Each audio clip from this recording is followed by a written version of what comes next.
What happened to Shabba Ranks? A rare look inside his Lifehouse tour. Cars and net worth revealed. He once ruled the dancehall scene with a voice and swagger that were impossible to ignore. Shabba Ranks was the king of Jamaican music in the 90s, blazing a trail that influenced artists around the world. But then he vanished from the spotlight. So, what really happened to the man who brought us hits like Mr. Loverman and Ting-A-Ling? Where is he now? And what does life look like for the dancehall icon in 2025? From his private home to his car collection, his current net worth, and what he's been up to away from the cameras, we're taking you deep into the world of Shabba Ranks like never before. Stay with us because this is more than just a house tour. It's the untold story of a legend who helped shape music history. Back in the early 90s, one name echoed across dance floors, boomed from radios, and lit up stages worldwide: Shabba Ranks. With that unmistakable gravel-deep voice, infectious dancehall rhythms, and lyrics that pulsed with raw energy, Shabba wasn't just an artist, he was a phenomenon. He shattered barriers, claimed Jamaica's first Grammy for dancehall, and put the genre squarely on the global map. But just as his star was burning brightest, it all came crashing down. A few controversial statements during interviews sparked a firestorm. The backlash was swift and ruthless. The same doors that had flung open for him slammed shut. Major record labels backed away. Radio stations pulled his tracks. The industry turned its back, and so did much of the world. So what really happened to Shabba Ranks? How did a few words derail one of dancehall's brightest careers? And where is he now? This is the story of a rise like no other, a fall no one saw coming, and the quiet mystery that followed. This is the legend of Shabba Ranks, born Rexton Ralston Fernando Gordon, January 17, 1966, Sturge Town, St. Anne, Jamaica. Raised in the tough but vibrant streets of Seaview Gardens in Kingston, a place that would later give birth to some of dancehall's finest, Shabba grew up in a world where music was more than entertainment. It was survival, identity, life. His father, Ivan Gordon, was a hard-working bricklayer, but tragedy struck when Ivan passed away in 1990.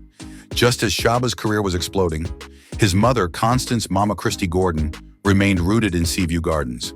Thanks to the success of her son, she helped uplift the community he never forgot. From early on, Shabba was drawn to music, but fate had a funny way of nudging him toward destiny. As a teen, he landed a gig as a bottle collector at a local event. Nothing fancy, just work, but the headliner that night was none other than dancehall icon Josie Wales. Instead of picking up bottles, young Shabba stood frozen, eyes glued to the stage. The bass, the swagger, the crowd, it lit a fire inside him. Right there, in the middle of the noise and lights, he had a revelation. This was his path. That moment changed everything. After getting expelled from high school, many kids in Kingston might have given up. But Shabba, he was locked in. He wanted more, and people around him saw it. One day, Josie Wales spotted the young dreamer chilling with friends. Instead of brushing him off, he pulled Shabba aside and dropped some real talk about life, about choices, about potential. Then he offered him something unexpected, a chance. And that chance, it was just the beginning. The next day came with a spark of destiny. Josie Wales had invited young Shabba to join him in the studio, a chance of a lifetime. At that point, Shabba had only set foot in a recording studio once before. He was so wired with excitement, he didn't sleep a wink that night. What he didn't know was that this wasn't just any session. This was at a studio that, in time, would become legendary in Jamaican music history. And it was there, in that very room, that King Jammy, a giant in the world of dancehall production, noticed something in the wide-eyed 16-year-old. He saw more than just potential. He saw fire. Jammy handed him the mic and told him to DJ. At the time, he was going by the name Co-Pilot and soon dropped his first track, Heat Under Sufferer's Feet. But it wasn't long before Co-Pilot faded and a new name emerged, one that would go down in music history, Shabba Ranks. By 1988, Shabba had released his debut album, Rappin' with the Ladies, through a small indie label in Queens, New York. Dancehall hadn't yet hit the global radar, but Shabba was helping it take its first steps across borders. His early work didn't break into the mainstream just yet, but it was building something powerful in the Caribbean scene. His name was starting to buzz. He kept the momentum going with a string of releases, sharpening his style, perfecting his sound. But it was his 1989 album, Just Reality, that lit the fuse. That record gave the world Dembow, a track that would echo through generations. Dembow wasn't just a hit, it was a blueprint. Its rhythm would later become the backbone of reggaeton, a genre that would take the world by storm in the decades that followed. Artists across Latin America and beyond borrowed its pulse, its swagger. Shabba's influence had officially transcended genres. And let's be real, Shabba didn't just sound different, he looked different too. With his bold suits, sharp brows, and more gold than a treasure chest, he was impossible to ignore. That booming voice, those slick beats. The way he owned every track, it was only a matter of time before major US labels started circling. Enter Epic Records. They offered him a groundbreaking deal, and just like that, Shabba had a platform big enough to take dancehall global, and he did not disappoint. In 1990, he dropped as raw as ever, an album that changed everything. Critics loved it. Fans couldn't get enough. Songs like Girls and Family Affair, featuring the soulful vocals of British-Jamaican reggae star Maxi Priest, became instant favorites.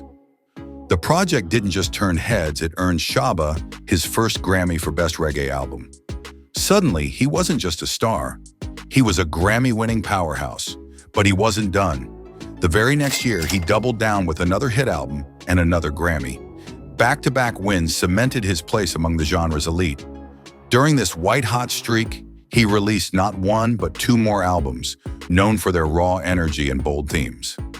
That era gave us some of Shabba's most iconic tracks. Ting-A-Ling, Slow, CXE, with American R&B star Johnny Gill, and the massive crossover smash, Mr. Loverman, the song that would become his global signature. With that track, Shabba went from dancehall legend to international superstar. He wasn't just carrying the torch for Jamaica anymore. He was lighting the way for the world. True fans might have recognized it right away. Mr. Loverman, the hit that put Shabba Ranks on the global map, wasn't entirely new. It was actually a reimagined version of Champion Lover, originally performed by British Guyanese singer Deborah Glasgow on her debut album. Tragically, Deborah passed away far too young, just 29, after battling lymphoma.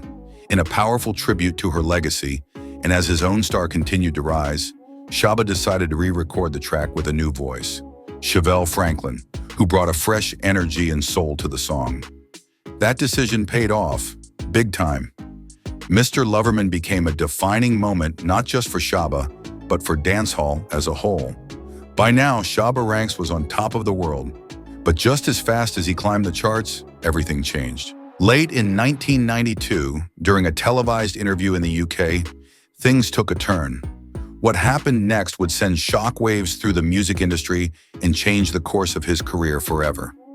He was invited onto a popular British music program, and the conversation shifted to a growing controversy around Boom Bye, a track by fellow dancehall artist Buju Banton. The song had been heavily criticized for promoting violence against the LGBTQ+ community, drawing sharp condemnation from human rights groups, including GLAAD. When asked about it, Shabba didn't back away from the topic. Instead, he doubled down. He echoed the sentiment behind the song, saying those who strayed from biblical teachings deserved to be crucified. He added that he believed in traditional Bible-based values when it came to reproduction, saying it was meant to happen between a man and a woman. The response, immediate and brutal. The show's host, Mark Lamar, didn't let it slide.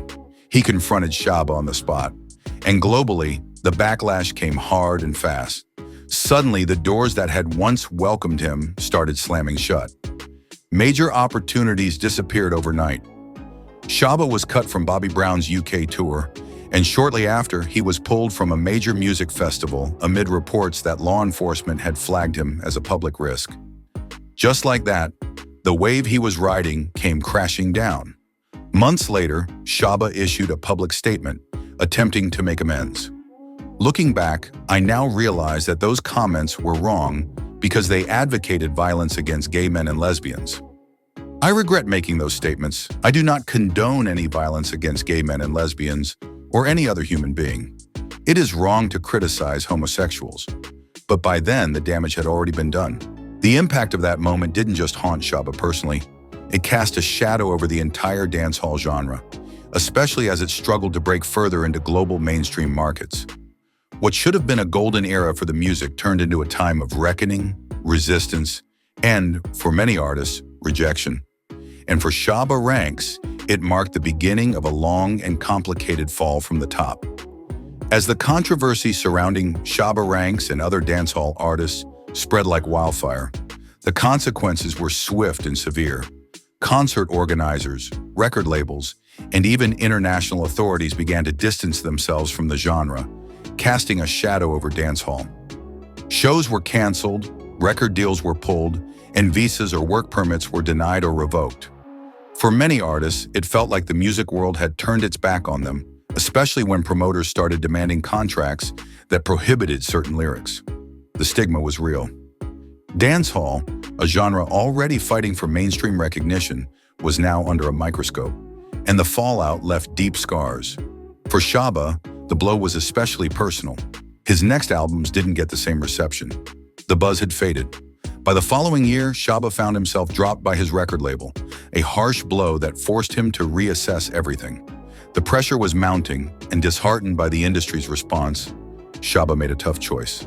He stepped away from the spotlight, deciding to put his career on pause and focus on what mattered most: his family.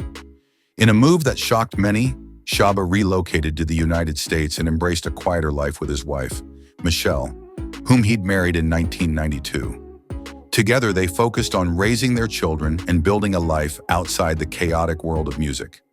Years passed, and as his children grew, Shabba felt the itch to return to the music he had once dominated.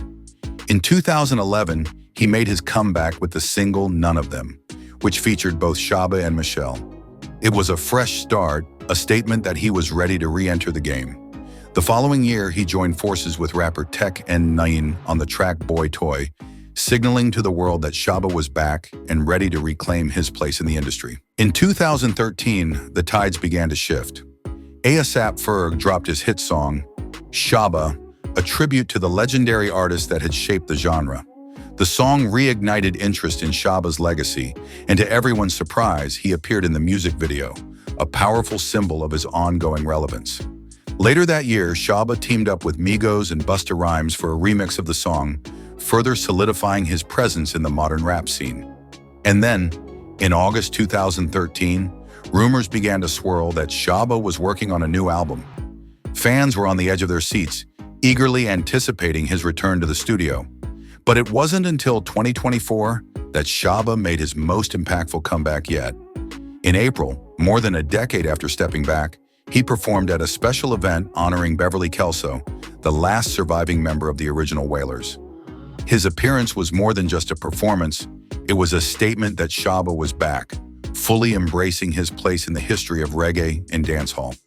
His return didn't stop there. In August 2024, Shabba took the stage at the Reggae Land Festival in England, marking his first major performance in the UK in years. The crowd's energy was electric, and Shabba felt the connection with international audiences once again.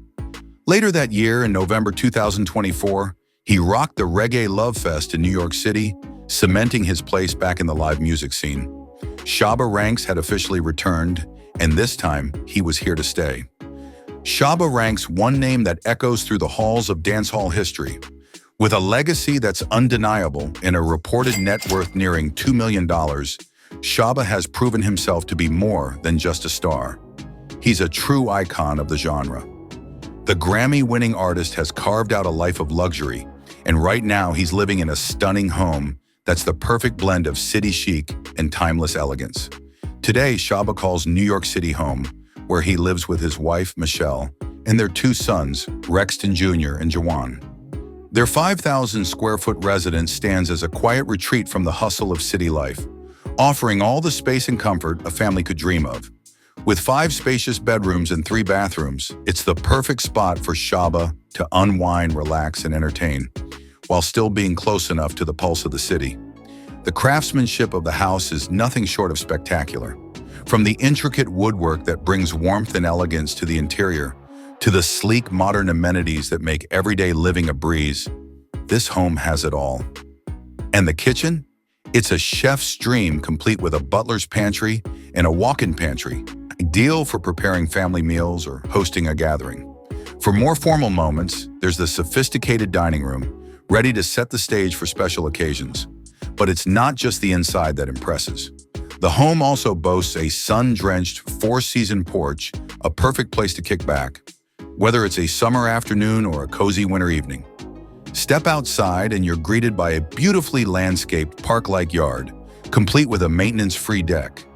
It's a peaceful retreat, surrounded by lush perennials and vibrant flower gardens, making it an ideal place to relax and enjoy nature.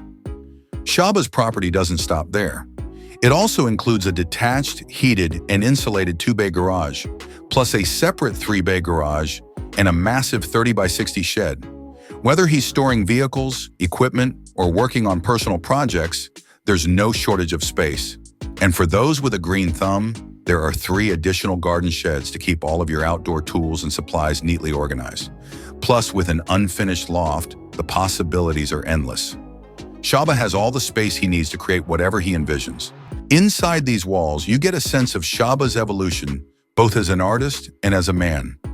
His home reflects the balance of comfort, style, and tranquility, perfectly aligning with the life he's built after years of hard work, growth, and resilience. Shabba's journey began in the streets of Jamaica, where his raw energy and unique style set him apart in the world of dancehall. His music skyrocketed, and he became one of the first Jamaican artists to earn global recognition, paving the way for future generations of artists. But as we all know, his career wasn't without controversy. After a series of inflammatory comments, Shabba faced a massive public backlash, and mainstream support dwindled. Even though his career took a hit, Shabba's impact on dancehall is undeniable. He inspired a generation of artists, and his legacy still resonates in the genre today. But here's the real question. Should Shabba Ranks have been given a second chance, or were the consequences of his words deserved? We want to know what you think. Drop your thoughts in the comments, and don't forget to like, share, and subscribe.